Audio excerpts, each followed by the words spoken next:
Hello everyone, welcome to my new blog. তো চ্যানেলে welcome আমি তোমাদেরকে আগেই করে দিয়েছি। আর এখন দেখো সকালের ব্লগটা কিন্তু শুরু হচ্ছে রান্নাঘর থেকে। আজকে না রান্নার প্রচুর ঝামেলা, কেননা আজকে অনেক রকম মাছ নিয়ে এসেছে, যেহেতু আমার ননদের বর আছে। আর এখানে ভাত আমার হয়ে গেছে কমপ্লিট, আর এখানে বাজার আনা হয়েছে, সেটা আমার ননদ আর কি কাটা ধোয়া করে দিচ্ছে। তো এখন মানে ও সব কিছু গুছিয়ে দেবে, আমি রান্নাটা করবো জাস্ট, আর কোনো ঝামেলা নেই। আর আমার সকাল থেকে সত্যি বলতে রান্না করার মুডও নেই, কিন্তু ওই জন্য আমি আরও বললাম যে তুমি একটু করে দাও, তো আমি রান্না করে দিচ্ছি, অসুবিধা নেই। তো সেই জন্য ও কিন্তু ঝটপট করে এখন কেটে কুটে দিচ্ছে, আর আমি এখানে মাছ ভাজা বসিয়ে দিয়েছি, যেহেতু বাজার করে আনতে অনেক লেট হয়ে গেছে।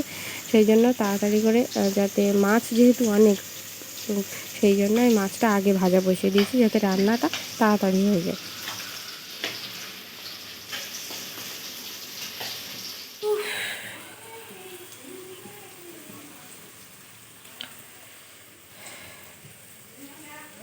তো আগেই বলেছি, রান্না করতে অনেকটাই মানে সময় চলে গেছিলো, তারপরে গিয়ে আমি রান্নাটা বসিয়েছি, মানে বসানো হয়েছে আর কি বাজার থেকে আসার পরে।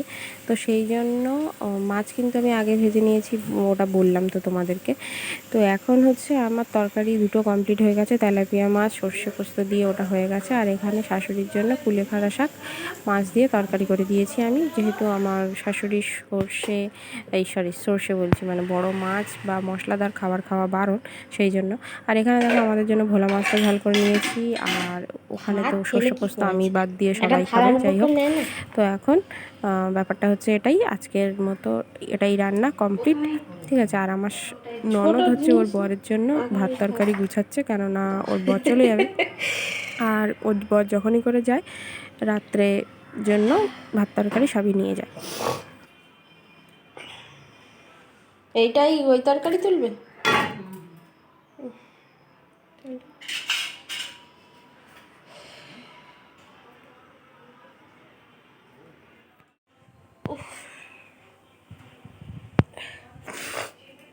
ঠান্ডা লেগে গেছে, ও বাপরে বাপ। স্নান টান করে নিলাম, নিয়ে একটুখানি ফ্যানের হাওয়া বসেছিলাম, তখন রান্না বান্না করে এসে, যেহেতু প্রচুর ঘেমে গেছিলাম, ঘামটা না শুকিয়ে তার উপর স্নান করলে আরও ঠান্ডা লাগতো। আর রাত্রেবেলা খুবই বৃষ্টি হয়েছে, ঠিক আছে, আর তার মধ্যে ফুল স্পিডে ফ্যান চলেছে। আমার পুরো এমনি আমার ঠান্ডার ধাত, আর পুরো মানে কী বলবো ঠান্ডা লেগে গেছে।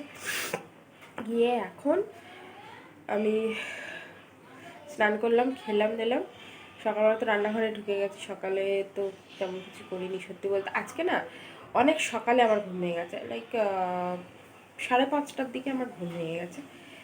ভেঙে গিয়ে দেন তারপরে আমি দেখলাম ফোনে 14% চার্জ আছে।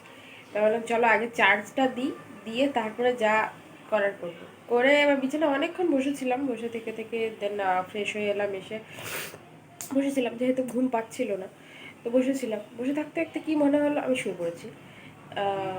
শুয়ে পড়ে আবার কখন ঘুমিয়ে পড়েছি ঠিক আছে। দেন আমার ঘুম ভেঙেছে 9টায়। দেন ঘুম ভাঙার পরে আমি উঠে একটুখানি ফোন ঘাঁটছিলাম, গিয়ে তারপর রান্নাঘরে গেলাম, গিয়ে তারপরে তো কী হলো তোমরা জানোই। আর এখন এই খাওয়া দাওয়া করে আর এসেই বসলাম। সেই লেভেলের কষ্ট হচ্ছে, মানে খাওয়ার পরে আমার এই কদিন ধরে জানি না কেন আমার কিছু খাওয়ার কথা বললে বা কিছু খেলে খিদে পাচ্ছে, প্রচণ্ডই খিদে পাচ্ছে, যেরকম নর্মালি একটা মানুষের পায় খিদে, সেরকম খিদে পাচ্ছে। বাট খাওয়ার কথা শুনলে বা খেলে আমার প্রচণ্ড কষ্ট হচ্ছে, বা উল্টি আসছে, এরকম একটা হচ্ছে, জানি না কেন। আই থিঙ্ক আমার শরীরে কোনো প্রবলেম হচ্ছে, বলতে পারছি না। আমার শরীর তো নয় নটাঙ্কিবাজি ফার্স্ট, যাই হোক। এখন একটু শুই, শোবো কি না শোবো না, হয়তো হয়তো এই ফোন টোন ঘাঁটবো, ঘেটে করবো, কেননা দুপুরবেলা যদি আবার ঘুমিয়ে পড়ি রাত্রেবেলা ঘুমাতে পারবো না। এবার তবে যদি ঘুম পায় খুবই, তাহলে হয়তো ঘুমিয়ে পড়তেও পারি, কোনো ঠিক নেই। তবে আপাতত এখনকার মতো টাটা, অনেকক্ষণ বকবক করেছি। বিকেলবেলার পরে আবার দেখা হচ্ছে।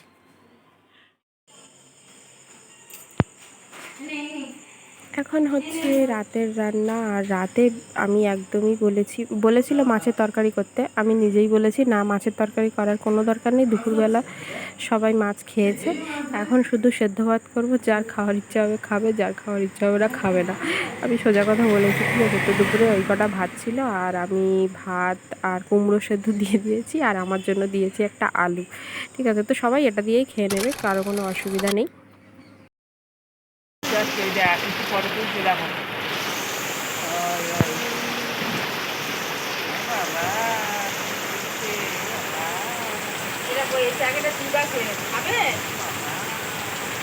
খেতে খেতে খাওয়া না, দুধ খেতে খেতে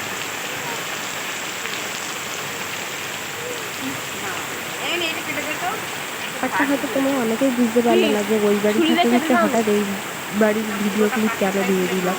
তো ব্যাপারটা হচ্ছে এটাই যে আমি সকালবেলা এখানে এসেছি, আর আসার পর থেকে এরকম ঝমঝম করে বৃষ্টি হয়েছে, আর আমি যখন এসেছি তখন এরকম ঝমঝম করে বৃষ্টি হচ্ছে, তো সেই জন্য আমি কোনো ভিডিও নিতে পারিনি।